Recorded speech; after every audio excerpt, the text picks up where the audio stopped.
तो देखिए, जैसे पशुओं को कभी आपने देखा है, पशुओं के पास इतनी एनर्जी कहाँ से आती है? कभी आपने ये देखा है? हम लोग बहुत अच्छा भोजन करते हैं। अभिषेक नाम से जो भी दादी जी सामने बैठी हैं, आप जानती होंगी कि पशु लोग कोई बहुत बेहतर भोजन नहीं करते हैं, वेस्टेज खाते हैं। जो हम लोग खा कर के बच जाता है, वेस्टेज बच जाता है या अनाज रहता है खेतों में, उस खेतों का मूल अनाज हम निकाल लेते हैं, वेस्टेज कचड़ा बचता है, उसको वो पशु खाते हैं। आप मुझे बताइए कि पशु सबसे ज्यादा पावरफुल हैं, ताकतवर हैं या इंसान है? इंसान अनाज खा रहा है, दूध खा रहा है, दही खा रहा है, मही खा रहा है, रबड़ी खा रहा है, बहुत अच्छे अच्छे पकवान खा रहा है। फिर भी वंदना दीदी बताइए कि कौन ज्यादा पावरफुल है? समझ में आ रहा? लिख के बताना है, किसी को भी अनम्यूट नहीं करना है, आप सब लिख के ही बताएं। सबसे ज्यादा सुमंगला दाई, सबसे ज्यादा पावरफुल पशु होते हैं। पशु क्यों होते हैं? कभी आपने ये जानने की इच्छा की क्या? कभी आपके आया क्या विचार? हमारा बच्चा बचपन से ही बॉर्नवीटा पी रहा है, च्यवनप्राश खा रहा है, अच्छे अच्छे उसको हम लोग अच्छी अच्छी चीजें खिलाते हैं, पकवान खिलाते हैं, बच्चे को मालिश करते हैं, है ना, हाथ पैरों की मालिश कर रहे हैं। और बच्चा मान लो 5, 6, 5, 7 साल का हो गया, आपका मान लो 25 साल का बच्चा मान लीजिए, आपने जिसको अच्छा खिला पिला करके बॉडी शॉडी बन गई है, अच्छे डोले ओले बन गए हैं और अच्छे उसमें जिम में गया है, ऐसा बहुत बढ़िया लग रहा है। ऐसा बच्चा 25 साल का हो गया है और एक पशु भैंस का बच्चा ओनली 5 मतलब 5 वर्ष का है, ठीक है। अब दोनों को लड़वा दें तो किसका क्या होगा मुझे बताइए आप? हॉस्पिटल में कौन जाएगा? कीर्ति दीदी, कीर्ति दीदी कौन जाएगा हॉस्पिटल में? लिख के बताइए। सोचिए आप। मनुष्य जाएगा। विद्या दीदी लिख रहे कि मनुष्य जाएगा। अब सोचिए आप कि बच्चे को हमने बॉर्नवीटा, च्यवनप्राश और रबड़ी, मेवा, काजू, किशमिश, अच्छे जूस, अच्छे फल फ्रूट, सारी की सारी एनर्जेटिक वस्तु खिलाई है, फिर भी बच्चे की एनर्जी कहाँ चली गई? और वो 5 साल का भैंस का बच्चा जिसको ना तो च्यवनप्राश खिलाया, ना बेचारे ने दूध लगा, उसको तो दूध भी कितना सा पीने मिलता, थोड़ा बहुत, दही मही घी तो भी लोग जानते ही नहीं है कि क्या चीज होती है ना। जिनके माध्यम से हमें दही घी मही दूध सब मिल रहा है, वे खुद नहीं खाते फिर भी तंदुरुस्त हैं, स्वस्थ हैं, मस्त हैं, जबरदस्त हैं। अब आप विचार करने वाली बात है शिल्पी दीदी कि जब हम लोग अस्पतालों में जा रहे हैं, छोटे छोटे गांव में भी जहाँ 20 घर हैं, 50 घर हैं, 100 घर हैं, 150 घर हैं, 1000 घर हैं, वहां पर कितने सारे हॉस्पिटल मिलेंगे आपको, कितने सारे चिकित्सालय मिलेंगे आपको, बहुत सारे आपको क्लिनिक मिलेंगे। तो मुझे बताइए दिल्ली जैसी सिटी में, हमारी जो राजधानी है, उस दिल्ली जैसी सिटी में भी पशु चिकित्सालय कितने होंगे और मनुष्य के चिकित्सालय कितने होंगे? बताइए कौन सी चीजों को हम गिन सकते हैं? पशु चिकित्सालय गिनने में आएंगे या फिर मनुष्यों के गिनने में आएंगे? किसके गिनने में आएंगे? लिख के बताइए फटाफट। बहुत बढ़िया, भूषा दीदी ने लिख दिया है कि पशु के गिनने में आ सकते हैं, है ना। सब लोग वीडियो ऑन करके रखेंगे तो बेहतर लगेगा। आपसे भले ही मैं नहीं दिख पा रहा हूँ, थोड़ा सा मैं अंधेरे में हूँ, अभी ऊपर हूँ, यहाँ पर लाइट का थोड़ा अभाव है अभी, पर आप लोग लाइट में रहिएगा और सुनिएगा बड़े ध्यान से। आप लोग जब हंसते मुस्कुराते रहते तो मुझे लगता है कि हाँ इनके अंदर ऊर्जा है ना। बढ़िया, अच्छे से तन के अच्छे बढ़िया आप लोग मुद्रा बना करके व्यवस्थित तरीके से बैठ जाइए। तो पशु, सोचिए आप, पशु चिकित्सालय किसी बड़ी से बड़ी सिटी में भी, यूनिवर्सिटी में भी, आप दिल्ली जैसी सिटी में भी अपनी उंगलियों पर गिन सकते हो, इतनी ही निकलेंगी पशु चिकित्सालय। किंतु यदि मनुष्य के चिकित्सालय हॉस्पिटल आप गिनना प्रारंभ कर दें तो दिल्ली की एक कॉलोनी के भी नहीं गिन पाएंगे, इतने निकलेंगे।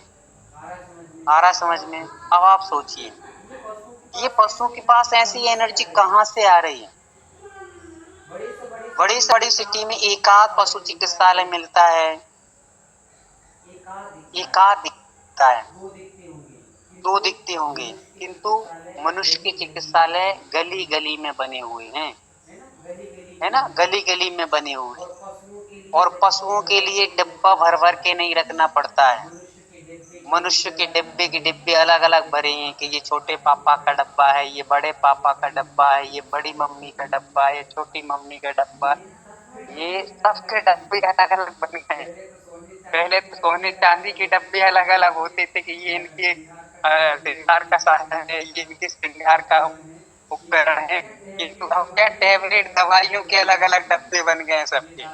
ये दादाजी का है, ये दादी जी का है, ये बड़ी मम्मी का है, ये छोटी मम्मी का है, ये मम्मी का है, सबके अलग अलग सेपरेट सेपरेट। एक आध अलमारी तो अलग से बनाना पड़ती दवाइयों के लिए। ये स्थिति हो गई।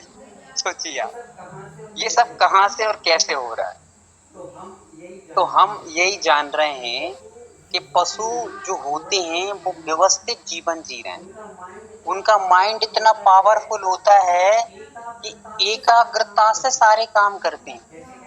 कैसे करते हैं अनुप्रिया दीदी? एकाग्रता से सारे के सारे काम करते हैं। यदि वो जब भोजन करते हैं तो नीचे ही देखेंगे, ये भी नहीं देखेंगे कौन आ रहा है, कौन जा रहा है, कौन गया, कौन देखे गया था। मतलब मेरे मालिक में कोई बड़ा बच्चा आया था कि छोटा बच्चा आया था, कौन सी कलर की टी शर्ट पहना था, कहाँ जा रहा है, कौन जा रहा है, कुछ भी नहीं देखता।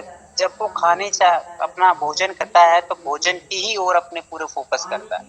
पानी पीता तो पानी ही पीता है, कहीं बाहर चरने भेज दो उसको तो वहीं चरेगा ही। ये सारी चीजें उसके साथ एकाग्रता से अपने काम करता है, और साथ साथ में कहीं भी उसकी इंद्रियां इधर उधर वेस्टेज नहीं जाती। इसलिए यहाँ पर मुद्रा क्या बता रही है कि आपको बोलना नहीं है, बिना बोले ही कार्य कीजिए। यदि आपको अपनी एनर्जी बचाना है, अपने आप को पॉजिटिव और बहुत अच्छा व्यवस्थित एनर्जी बनाना है, तो आप बोल करके मत, आप संकेतों से काम कर। पानी का एक संकेत है, भोजन का एक संकेत है, आने का एक संकेत है, जाने का एक संकेत है, सोने का एक संकेत है। हर चीज की मुद्राएं हैं जिनसे हम अपनी एनर्जी को बचा सकते हैं। आया समझ में? हर चीज की मुद्राएं, उन मुद्राओं का उपयोग कीजिए और अपने जीवन में अपनी एनर्जी को बचाइए। इसलिए मुद्रा का ज्ञान कोई सामान्य ज्ञान नहीं है जिसको हम लोग कोई समझ करके ये बैठा होकर ये फालतू की बातें, इनमें कोई दम नहीं है। ये एनर्जी को वेस्टेज होने से बचाने के साधन है, और अपने अंदर अनेक प्रकार की एनर्जियों को और जनरेट करके अपने आप को स्वस्थ, सुंदर और व्यवस्थित बनाने के साधन में मुद्राएं। ठीक है, चलिए आगे चलते हैं। अगला स्लॉट कह रहा है कि मुद्रा क्या होती है, ये भी अपन लोगों ने जान लिया था। अब हम लोग आगे थोड़ा सा बढ़ेंगे। हाँ दीदी आगे का निकालिए आप। देखिए दूसरे स्लॉट में हम पढ़ के आए थे कि जिस प्रकार से योग जो हम करते हैं, आसन करते हैं, आसन क्या करती है, हमारे शरीर को लचीला बनाती है, किंतु मुद्राएं हमारे जीवन में हमारे मन और तन को निर्मल बनाती है। अब यहाँ पर मुद्राओं के लाभ क्या है ये हमारे सामने, क्योंकि पहले लाभ बताइए। आजकल व्यक्ति कोई भी चीज खरीदता है तो पहले ये बताइए कि उसमें क्या क्या अच्छा मिलेगा, क्या क्या ठीक ठाक है, तो लाभ पहले देखता है ना। मंदिर जाएं और मान लो पड़ोस में कोई बुलौआ चल रहा है तो मंदिर जाएं कि बुलौआ में जाएं, तो पहले बुलौआ में जाएं क्योंकि गिलास मिलने वाले हैं, वहाँ पे बहुत सारी चीजें मिल रही, पार्टी आर्टी में जाएं।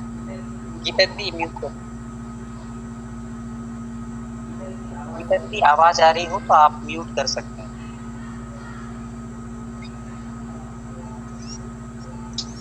किसी को कुछ पूछना रहे तो आप हैंड रेस कर सकते हैं, और हैंड रेस करके आप पूछ सकते हैं, नो प्रॉब्लम, कोई दिक्कत नहीं। आगे चलते हैं। यहाँ पर कह रहे हैं कि मुद्रा संपूर्ण योग का स्वरूप है। मुद्राओं के अभ्यास से आरोग्य और दीर्घायु प्राप्त की जा सकती, क्या प्राप्त की जा सकती, दीर्घ आयु भी कहते हैं। अब जैन दर्शन के जितने लोग बैठे वो कहेंगे कि भैया जी ये कैसी उल्टी विद्या पढ़ा रहे हैं आप, क्या कभी व्यक्ति की दीर्घ आयु भी हो जाती है? हमने तो सुना है कि जितनी आयु मिलती है उतनी ही आयु रहती है, कभी दीर्घ आयु होती ही नहीं है। फिर आप ये कैसे कह रहे हैं कि दीर्घ आयु होती है? तो दीर्घ आयु का अर्थ ये है कि जब आप मुद्राएं लगाते हैं और मुद्राओं को गहरी श्वास के साथ लेते हैं, तो यहाँ पर एक संकेत मिल रहा है कि हम लोग जितनी देर तक उन मुद्राओं को लगा कर के रखते हैं, श्वास पर उतना कंट्रोल होता है। और जितना आप श्वास को कंट्रोल करके लोगे और छोड़ोगे, उतनी आपकी आयु के निषेध धीरे-धीरे खिलेंगे। हम जितने जल्दी ये श्वास लेते हैं, छोड़ते हैं, लेते हैं, छोड़ते हैं, उतने ही जल्दी हमारे आयु के निषेध खिलते हैं बाहर। और जितने हम बोलेंगे नहीं तो अपनी एनर्जी बचेगी। एनर्जी बचेगी तो हमारा श्वास थोड़े आराम से काम करेगी, और आराम से काम करेगी हमारे श्वासों के माध्यम से। जितने लोग सुन रहे हैं बहुत ध्यान से सुनेंगे, हमारे श्वासों के माध्यम से हमारी आयु के निषेध गिर रहे हैं बाहर। क्या हम जितना कम बोलेंगे और जितनी हम श्वास को कंट्रोल, मतलब जितनी गहरी श्वास लेंगे, उतनी आपकी आयु के निषेध बचे रहेंगे। समझ में, उतनी ही हमारे आयु के निषेध बचे रहेंगे। जितनी गहरी श्वास आप लेंगे और गहरी श्वास लेकर के जितनी देर आप रुकेंगे, एक स्वस्थ व्यक्ति की नाड़ी 1 मिनट में 72 बार धड़कती है।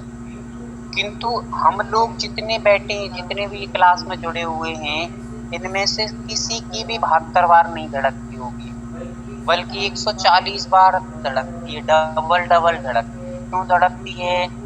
क्योंकि हम लोग उस श्वास को पूरी ले ही नहीं पाते, उससे पहले छोड़ देते हैं।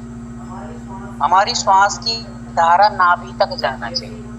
जैसे ही हम श्वास लें तो हमारी धारा कहाँ तक जाना चाहिए? नाभि तक जाना। अब ये नाभि तक तो नहीं जा रही है, तो आपकी बैठने उठने के तरीके ठीक नहीं है। आप कुर्सी पे बैठेंगे तो आप कमर को या तो पीछे ले जाएंगे या फिर आगे झुकाएंगे, तो आपकी रीढ़ की हड्डी काम नहीं कर रही है, तो श्वास नीचे तक नहीं जा रही है। ठीक है, हम लोग हर चीज में आज गड़बड़ करते हैं। आज यदि मान लो टॉयलेट जाते हैं तो आजकल वो सीटें वाली चल गई वैसी, है ना, तो उस पे बैठते हैं तो वहां भी हम झुक कर बैठते हैं, तो हमारा उससे भी डाइजेशन खराब होता है, श्वास हमारी अवरुद्ध होती है। हमारे उठने बैठने के तरीके व्यवस्थित हो जाएं तो श्वास भी व्यवस्थित चलती है। तो गहरी श्वास लीजिए, कभी भी आप श्वास लें तो गहरी श्वास लीजिए और पेट तक ले जाइए। कहाँ तक ले जाइए? पेट तक ले जाइए। पेट तक ले जाकर थोड़ा सा रिलैक्स और फिर उसके बाद आराम से छोड़िए। ये क्रम बना के रखेंगे तो आपके आयु के निषेध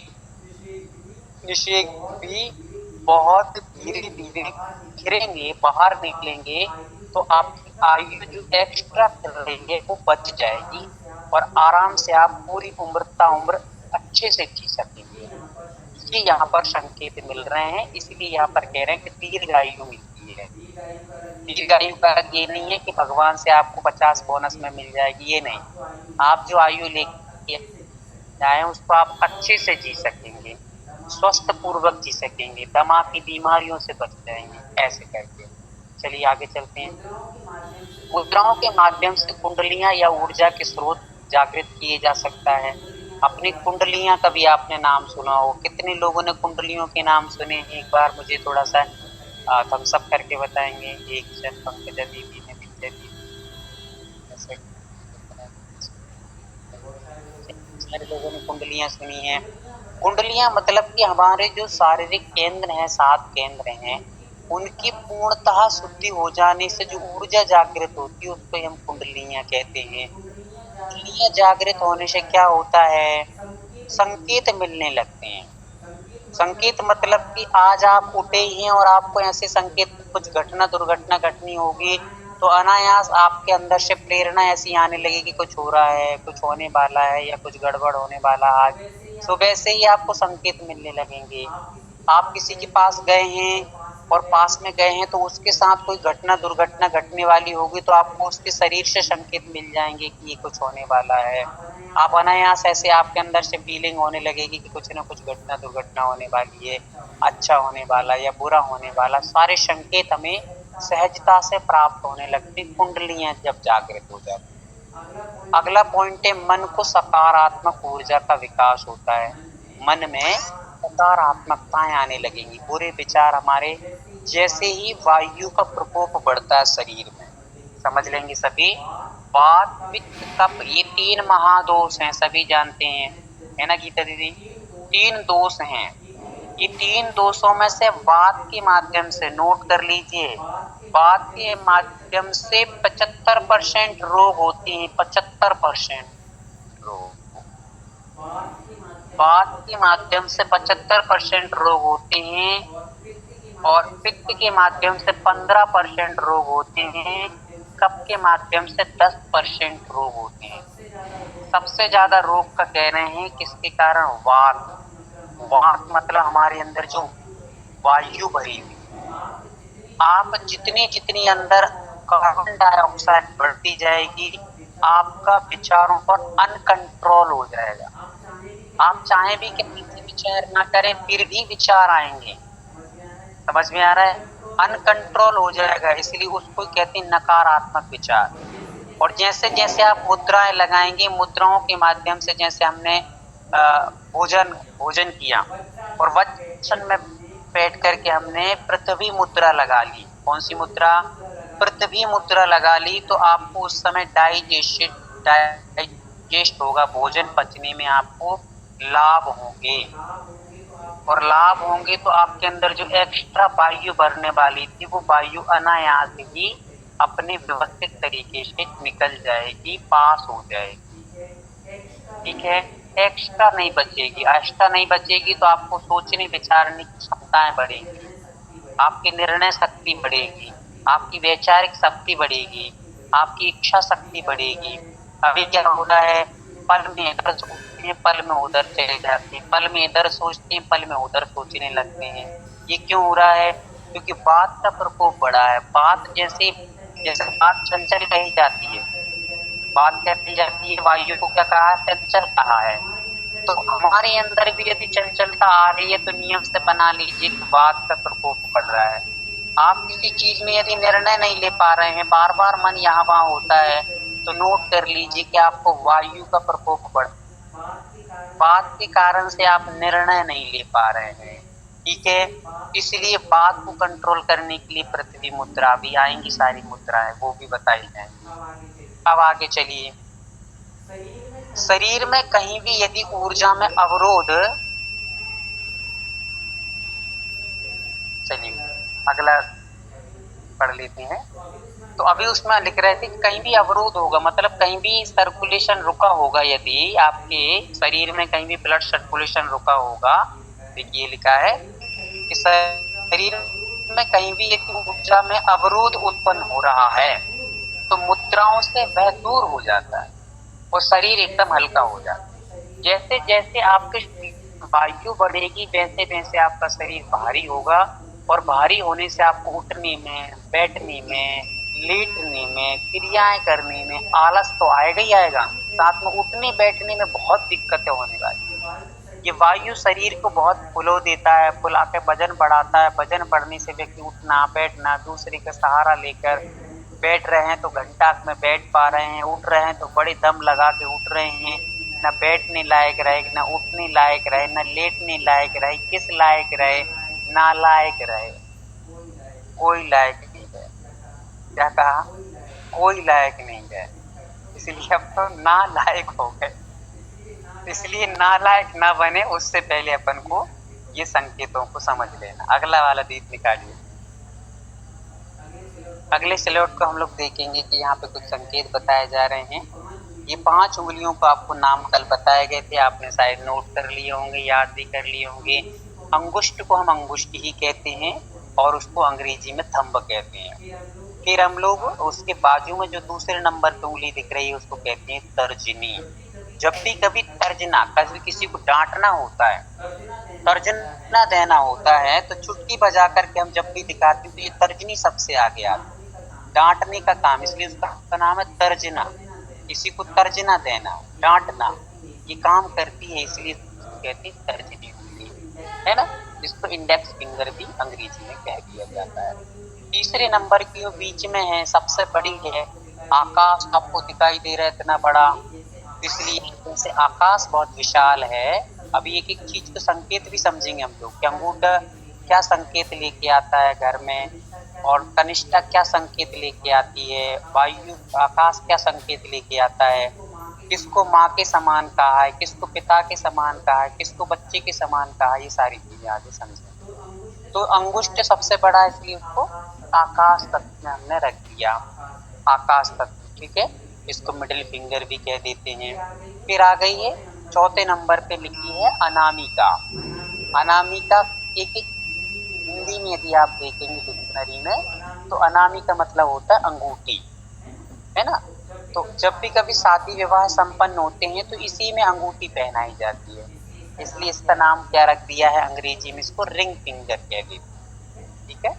पांचवें नंबर की जो है, उस पांचवें नंबर की कनिष्ठा, कनिष्ठा का यदि आप संस्कृत में वर्ड देखेंगे तो सबसे छोटी वस्तु को कनिष्ठा कहा जाता है। जैसे पहले छोटी बहन आती थी घर में या छोटा भाई होता तो भाई को कहते थे कनिष्ठ, अग्रज और अनुज भी कहते थे, कनिष्ठ भी कहते थे। और कनिष्ठा मतलब हमारी छोटी बहन कनिष्ठा, अग्रजा यानी बड़ी, तो यहाँ पर कनिष्ठा छोटी सबसे को कनिष्ठा कह दिया, और इंग्लिश में भी उसको लिटिल फिंगर यानी छोटी वाली कह दिया। ये 5 उंगलियां हैं।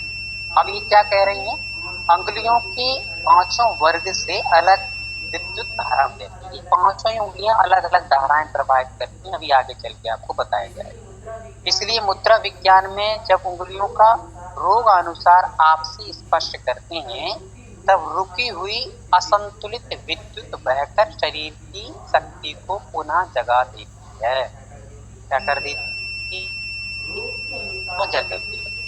रूप के अनुसार हम जिस जिस मुद्रा को स्पर्श करेंगे वैसे वैसे हमारी जो भी विद्युत धारा जहाँ पर बहना चाहिए, जिस धारा में जितनी की हमें आवश्यकता है, अग्नि तत्व की आवश्यकता है, तो अग्नि तत्व बढ़ाने के लिए हमें कौन सी मुद्रा लगाना चाहिए, तो उससे हमें अंदर अग्नि तत्व बढ़ेगा। जब भी कभी किसी को बहुत आलस आता हो, पढ़ने में मन नहीं लगता हो, बहुत बार बार सोने की इच्छा आती हो, तो उसके अंदर अग्नि तत्व की कमी है, उत्साह की कमी है।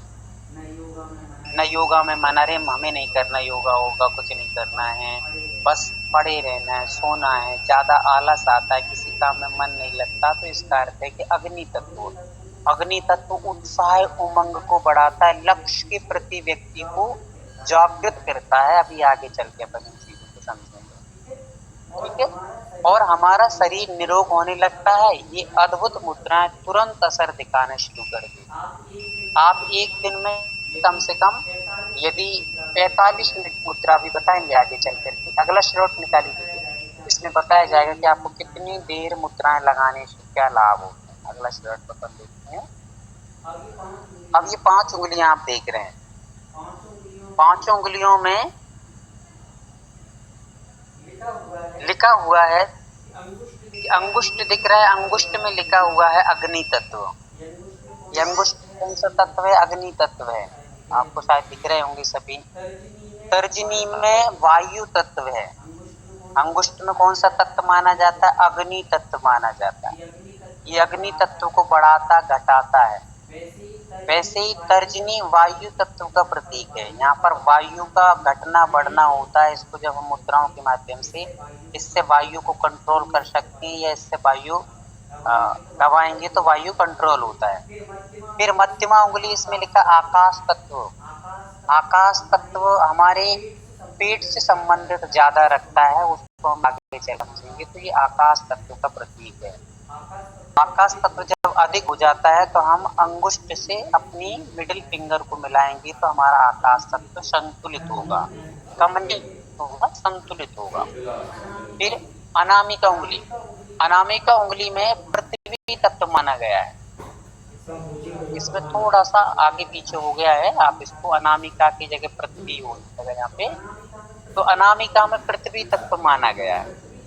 पृथ्वी तत्व मतलब हमारे अंदर धैर्य, धैर्य जो होता है, क्षमावान होती है धरती। आपको जितने भी अभी वीडियो ऑन करके बैठे हुए हैं, एक बार अपनी मुट्ठी बंद करिए,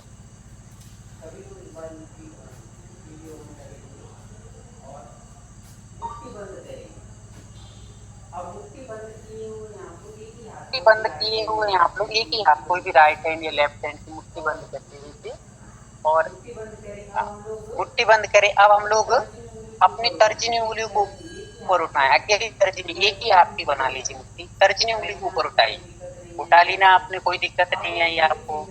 अब मिडिल फिंगर को उठाइए, बीच वाली, उसी की बाजू वाली को उठाइए, उठ गई ना, उठ गई है। अब आप अपनी कनिष्ठ छोटी वाली उंगली को उठाइए ऊपर, उठाइए, आराम से उठ जाएगी, ठीक है। और ये पृथ्वी वाली जो है, वो पृथ्वी को आप सबको मोड़ लीजिए और अकेली पृथ्वी को उठा के दिखाइए, उठती है क्या?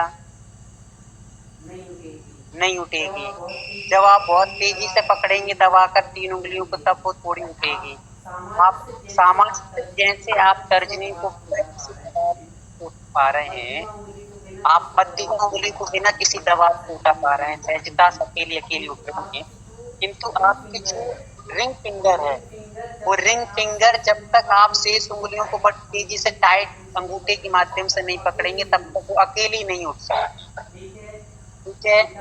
जिनका भी अनम्यूट हो गया है वो म्यूट कर लें, किसका अनम्यूट हो रहा है माइक? विद्या दीदी आप म्यूट कर लीजिए। अब देखिए इससे क्या संकेत मिल रहा है, ये पृथ्वी तत्व है। अनामिका में कौन सा तत्व है? पृथ्वी तत्व है। पृथ्वी कभी भी उठ नहीं, हमेशा बाहर शयन करती रहती है। क्या करती रहती है? बाहर शयन करती रहती है। हाँ सुनीता दीदी, आपने यदि उठा लिया है तो आप शेष उंगलियों को टाइट मत पकड़िए, तोड़िए, वैसे ही तोड़ के अब उठा के बताइए। हाँ पूरा उंगली ऐसे करिए, सामने करिए अंगूठे को। हाँ देख, अकेली वो नहीं उठेगी, अकेली मिडिल आप रिंग फिंगर को अकेली उठा के दिखाओ, बाकी सबको झुका लीजिए, बाकी सबको झुकाओ और पकड़ना नहीं, किसी को भी टाइट नहीं करना है, सामान्य से आप उठा के बताइए, किसी की भी नहीं उठेगी ऑल इंडिया में, बाकी कोई ना कोई उंगलियां उसके साथ में उठेंगी, वो अकेली नहीं उठेगी। तो इसका अर्थ है कि वो अकेली उंगली कभी भी दबाव को सहन करे। पृथ्वी का प्रतीक है ये, हमारी रिंग फिंगर पृथ्वी तत्व का प्रतीक है। रिंग जैसे पृथ्वी तत्व सबको सहन करती धैर्यवान होती है, वैसे ही ये उंगली हमें धैर्यवान बनाती है, क्षमावान बनाती है, हमारे अंदर के शांत सरल गुण को प्रकट करती है, ठीक है। अभी और भी यही है हमारी चीजों के, तो ये से हम लोग समझ लेते हैं कि पृथ्वी जिस प्रकार से झुकी हुई है, नीचे है, वैसे ये उंगली हमेशा झुकी रहती है, मतलब कि अकेला अपना बल सहन कर सकती है, अकेली नहीं उठेगी। क्या समझ लिए हैं?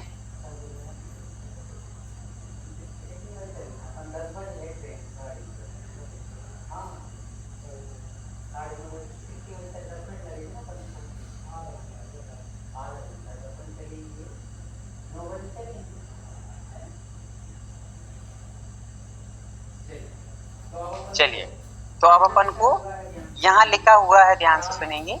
प्राचीन ऋषियों की मुद्रा विज्ञान की अद्भुत शोध के अनुसार, प्राचीन ऋषियों ने ये खोज की है, किसी और की खोज नहीं है, ये प्राचीन ऋषि संतों ने खोज की है।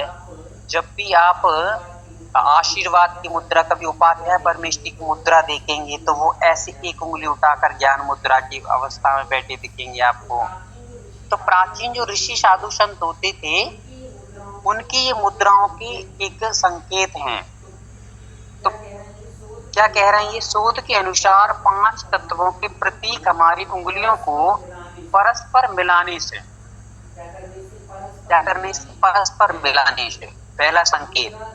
दूसरा दबाने से, तीसरा मोड़ने से, चौथा मरोड़ने से। दीदी थोड़ा सा स्लाइड चली गई सर। हाँ, यह विशेष प्रकार की आकृति बनाने से विभिन्न प्रकार के तत्वों में परिवर्तन, अभिव्यक्ति, विघटन एवं प्रत्यावर्तन होने लगता है। कभी आपको जैसे मान लीजिए लघु शंका नहीं हो रही, काफी लोगों को यूरिन संबंधी प्रॉब्लम होती है, तो आप अपने अंगुष्ठ और अपनी कनिष्ठा छोटी वाली जो उंगली है, इन दोनों को आपस में मिलाएं, एक दूसरे के टॉप पर एक दूसरे को रखें और शेष उंगलियों को एकदम सीधा करके, तो तुरंत आपको जो यूरिन संबंधी प्रॉब्लम हो रही है, मान लो जलन हो रही है ना, जिनको हिंदी में या बुंदेलखंड में ठंड होती है, बहुत जलन होती गर्मी के कारण से, पेट में जलन हो रही है, लघु शंका नहीं हो रही है, लघु शंका बहुत जलन वाली हो रही है, पीली हो रही है, ये सारी चीजें दिक्कत हो रही हैं, तो आप क्या करना है, अपने अंगुष्ठ को अपनी कनिष्ठ उंगली के ऊपर रख लीजिए। फिर देखिए आप थोड़ी देर के लिए 5 मिनट में आपको 2-3 मिनट में ही आपको अपने आप जो नाभि में पीड़ा दर्द हो रही थी, जलन हो रही थी, वो सारी जलन अपने आप ठीक हो जाएगी। माताओं को जो पीरियड संबंधी प्रॉब्लम होती है उससे भी उसमें भी कुछ योग मुद्राएं हैं, उसको आगे चल के आपको संकेत दिए जाएंगे कि कौन सी मुद्रा लगाना उस समय आवश्यक रहेगा। तो उंगलियों को मोड़ने से, दबाने से, मिलाने से या मरोड़ने से या विशेष प्रकार की आकृति बनाने से विभिन्न प्रकार के तत्वों, मतलब कि जो 5 तत्व अपन समझ के आए हैं, पृथ्वी, जल, आयु, आकाश, जल और पृथ्वी, ये 5 तत्वों में परिवर्तन होने लगते हैं। जो हमें आवश्यक होते हैं वो तत्व हमको मिलने लगते हैं और जो हमारे अधिक मात्रा में हो गए वो संतुलित हो जाते हैं। जो कम मात्रा में है उनकी मात्रा पूर्ण होने लगती है और जो अधिक मात्रा में बढ़ गए हैं वो संतुलित हो जाती हैं। ये उंगलियों को आपस में मिलाने से अथवा रगड़ने से या मरोड़ने से, जैसे काफी सारे लोगों को नींद नहीं आती, तो नींद नहीं आती तो क्या करें, तो आपका जो अंगूठा दिख रहा है, इस अंगूठे के आजू बाजू में 2-3 मेथी के दाने इस साइड और 2-3 मेथी के दाने इस साइड बांध करके टेप लगा लीजिए, तो 5-7 मिनट में आपको अनायासी झपकियां आने लगेंगी, नींद आने लगेगी। करके देखिए, प्रयास करके प्रैक्टिकली। अगला स्टार्ट निकालेंगे।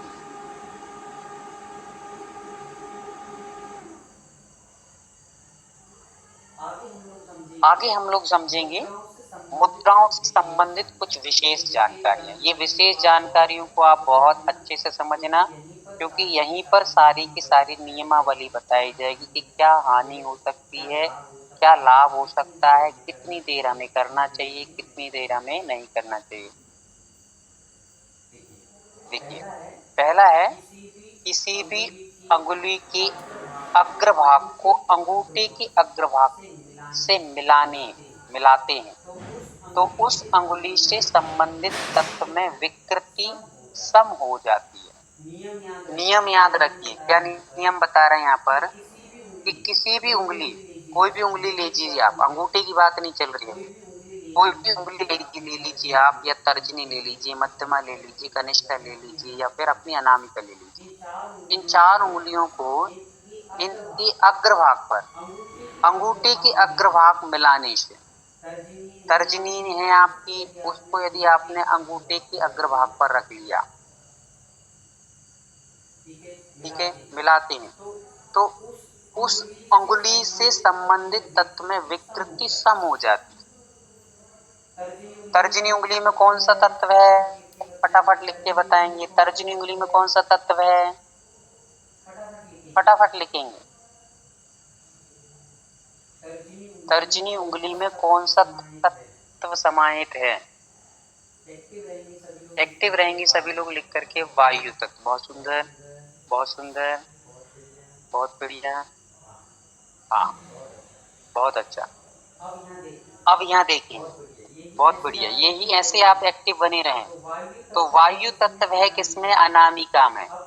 अब वायु तत्व यदि बहुत बढ़ रहा है, जैसे आपको मैंने बताया कि आपके अंदर बहुत गैस बन रही है, एसिडिटी बन रही है, डकारें आ रही हैं, है ना, तो उस समय क्या करना है, आपका वायु बढ़ा हुआ है, तो वायु तत्व वाली उंगली है तर्जनी।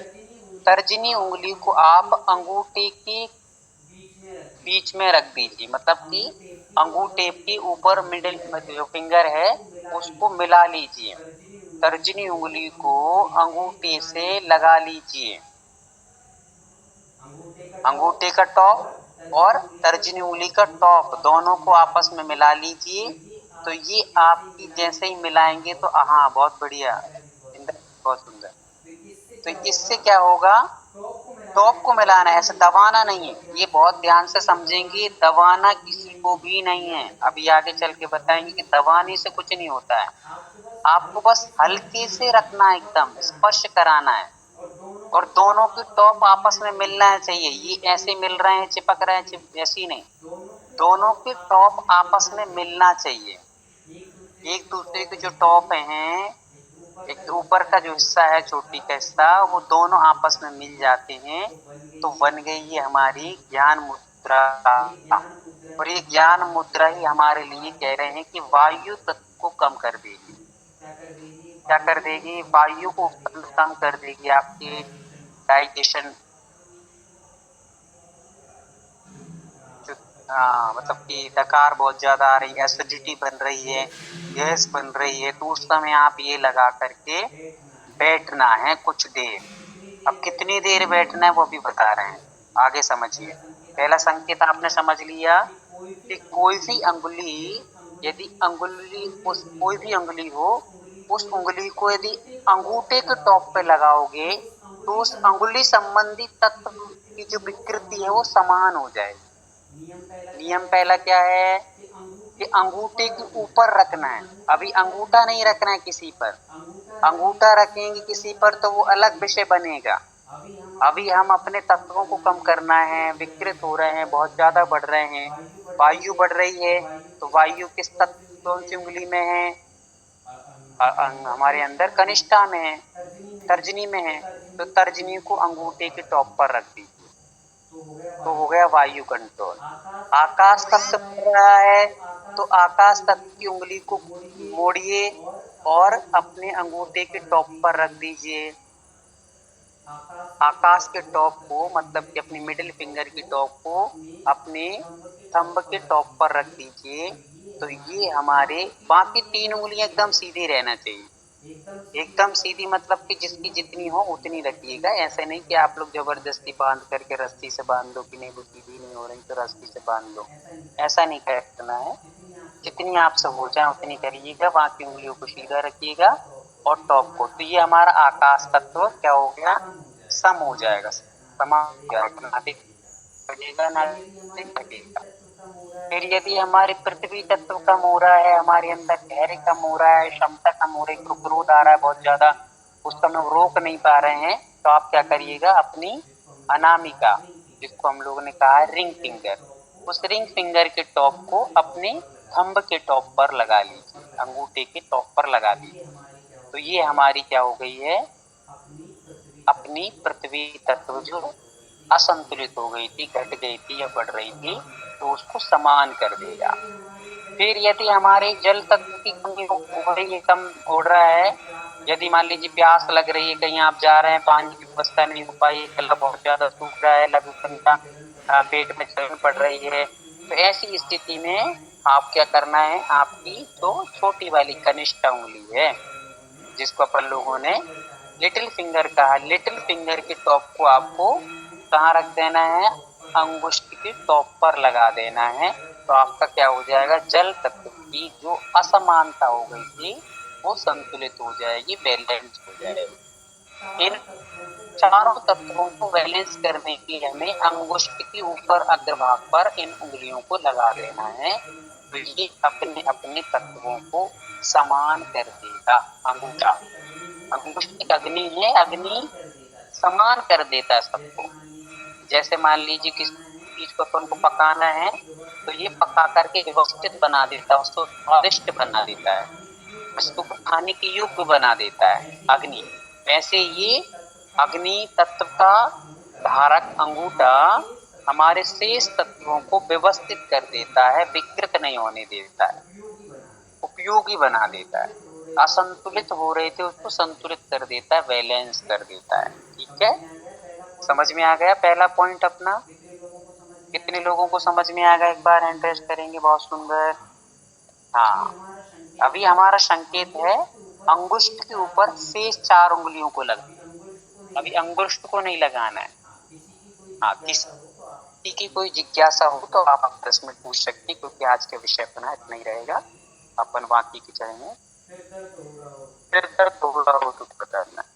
सिर दर्द यदि आपका हो रहा हो तो आप ध्यान मुद्रा, मतलब आपके अंदर वायु बढ़ा हुआ है, वायु से चंचलता आती आती है, मस्तिष्क भारी होता है, मस्तिष्क में कई चक्कर जैसे आते हैं और मन बेचैन होता है, तो उस समय आप लोगों को अपनी तर्जनी उंगली को, जिसको हम लोगों ने अभी कौन सा फिंगर पढ़ा था, इंडेक्स फिंगर, उसको हमें अपने अंगुष्ठ के ऊपर रख देना है।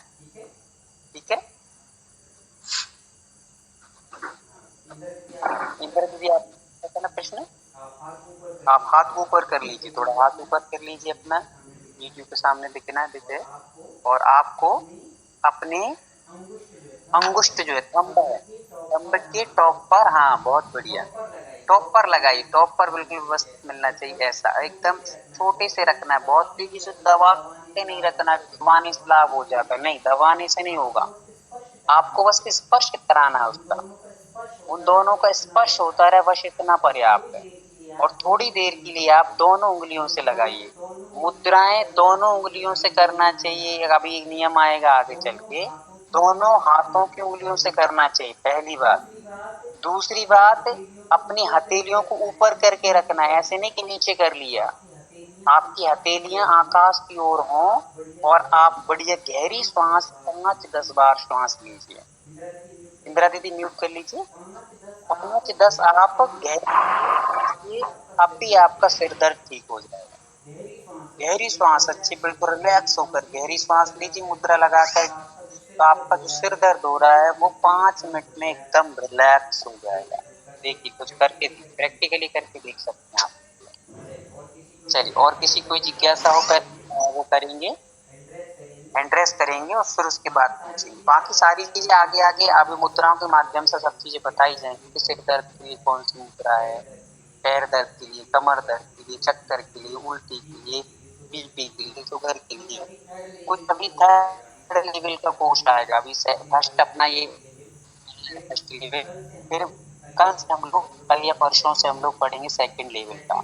सेकंड आपको मुद्राएं बताई जाएंगी, कौन सी मुद्रा लगा, क्या लाभ है क्या हानि है, ये करेंगे। फिर जो थर्ड लेवल का आएगा उसमें हम लोग समझेंगे किस मंत्र के साथ कौन सी जाप करना चाहिए, कौन सी मुद्रा लगा करके, ये वो थर्ड लेवल का रहेगा, उसको अपन समझेंगे। तो आज के लिए इतना हो चुका है, अगली अभी दूसरी क्लास हम लोग की चलती है, उसका भी टाइम हो रहा है, इसलिए आज हम लोगों ने पहला समझा है, आगे हम लोग इसके बाद में और विशेष तौर से समझेंगे।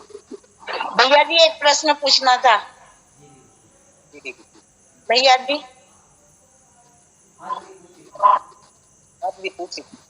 भैया जी हाँ पूछो, भैया जी बोल रहे हैं।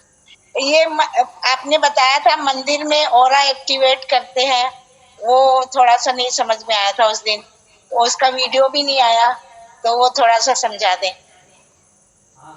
हाँ आ जाएगा आपको। है आवाज आती है आपको? मेरी आवाज आ रही है? आ रही है। तो आप थर्ड लेवल का जब कोर्स करेंगे ना अभी, तो उसमें हाँ आपको प्रैक्टिकली बताई जाएगी, प्रैक्टिकल करके बताई जाएगी, जो चीज अच्छा आपको नहीं आएगी तो बार बार फिर से बताई जाएगी, तब तक आप उस चीज में पूरा परिपक्व नहीं हो जाएंगे, तब तक पूरी चीजें आपको बताई जाएंगी, है ना। तीसरे लेवल का जो आप करेंगे ना उसमें सारी चीजें, ठीक है। धन्यवाद। हाँ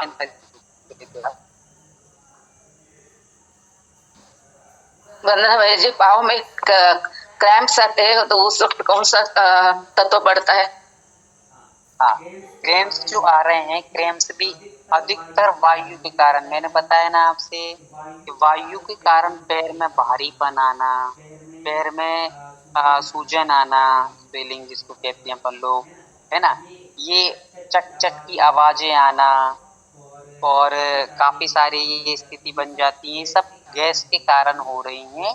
उसको आगे चल के उसकी मुद्राएं रहती हैं, कुछ मुद्राएं ऐसी होती हैं जिसमें एक मुद्रा आपको 15 मिनट करना है, फिर जस्ट उसी के बाद 15 मिनट एक मुद्रा और करना है। ये 2 मुद्रा लगातार करेंगे तो आपकी किस चीज पर इफेक्ट करेगी, किस चीज पे असर करेगी, ये भी आगे चल के बताई जाएगी। हाँ, शोभा दीदी पूछिए। जय जिनेंद्र भैया, ताज ताज जो दुखती है ना, वो ज्यादा पेन ज्यादा होता है, तो उसके लिए क्या करना है? क्या चीज? 5 पैर की ताज, पैर नीचे वाली एड़ी बता, एड़िया जी एड़िया जी एड़िया। ठीक है, तो आप एक काम कीजिए, एड़ियां जिनकी म्यूट कर लीजिए दीदी, शोभा दीदी म्यूट कर लीजिए। ओके। पहला काम आपको ये करना है कि आप आज से नियम बना लीजिए कि हम टाइल्स पे खड़े होकर भोजन नहीं बनाएंगे। पहला नियम, आप कभी जितनी भी आप पैरों को टाइल्सों पर रखेंगे उतनी ही ज्यादा आपकी ये पीड़ा परेशानियां और बढ़ेंगी। ठीक है, आपके टाइल्स आपके एनर्जी को खींच रहे हैं, आपकी एड़ियां सबसे पहले कमजोर हो रही हैं और वही एनर्जी खींचते खींचते आपके पूरे पैर खराब हो जाते हैं। आपके घुटने जो भी जॉइंट हैं वो जॉइंटों में सबसे पहले आकर के ये कमजोरी पैदा करते हैं, मतलब अटैक करते हैं, जिसके कारण से आपकी जॉइंटों में घुटने दर्द करेंगे, फिर आपकी नीचे के जो पंजे हैं वो दर्द करेंगे, फिर आपकी कमर दर्द करेगी। ये जॉइंट हैं, जॉइंट पर सबसे पहले अटैक होगा। इसलिए आप नियम बना लीजिए, कोई भी चीज नीचे बिछा लीजिए और पंजे कभी भी, इसलिए रेकी के समय भी ये नियम बनाया जाता है, ध्यान के समय, मेडिटेशन के समय भी पैर जमीन पे मत रखिए। पहले के समय की बात अलग थी, गोबर रहता था, पहले के समय मिट्टी रहती थी, तो वो हमारे लिए, मिट्टी में 18 प्रकार के तत्व पाए जाते हैं, वो तत्व आज नहीं हमारे पास है ना, क्योंकि हम टाइल्सों पर बैठे। तो उससे बचिए दीदी। और आप छोटी सी चीजें और आपको आगे चल करके बताई जाएंगी, वो मुद्रा करिए तो आपको बहुत अच्छा रिलैक्स मिलेगा। मेरा प्रश्न है, पैर की उंगली अगर मोटी हो गई है और चलने में काफी दर्द हो रहा है तो जमीन में रखने में, तो क्या करना चाहिए? सूझ गई है। आप जी जी आप एक काम करिएगा, बहुत ज्यादा बात बढ़ी हुई है ना, तो बात बढ़ने से आप एक काम करिए कि सौंठ आपके घर में हो, सौंठ, सौंठ समझते हैं? हाँ, हाँ, सौंठ यदि आपके घर में है तो आप सौंठ को थोड़ी देर के लिए आप पाउडर बना लीजिए, और पाउडर लेकर जैसे चीजों पे या कहीं लगाते हैं वैसे सूखे पाउडर को आप उंगलियों पर मालिश कीजिए थोड़ी देर, है ना, थोड़ी देर मालिश कीजिए। फिर आप फिटकरी के पानी में उसको 15 मिनट 10 मिनट के लिए थोड़ा डाल के रखिएगा, और फिर आप सोते समय सरस अपना क्या बोलते हैं, नारियल का तेल कपूर वाला लगाइए, 10 दिन करिएगा, आपकी उंगलियों की जो पेन है ना वो अपने आप खत्म हो जाएगी। 3 चीजें कौन करना सा है, तेल पहले आप लगाना है? सौंठ की मालिश, सूखी मालिश करके उसके नारियल बाद नारियल नारी का तेल, अच्छा जी, ये लगा के कपूर, सो जाए बिल्कुल कपूर बिल्कुल के साथ में। हेलो, जी, कपूर के साथ, जी हाँ, कपूर के साथ ही है। तो पहले सौंठ पाउडर लगा के और सोते समय नारियल और उसका गोले का तेल लगा, वो कपूर लगा के लगाए सो जाए तो ठीक हो जाएगी। धन्यवाद। नहीं, पहले आपको सौंठ से मालिश करना है, फिर पानी में डाल के थोड़ी देर के लिए, अपना गर्म पानी में थोड़ा देर के लिए रखना है, ठीक है, फिर उसके बाद आप मालिश करके सो जाइए।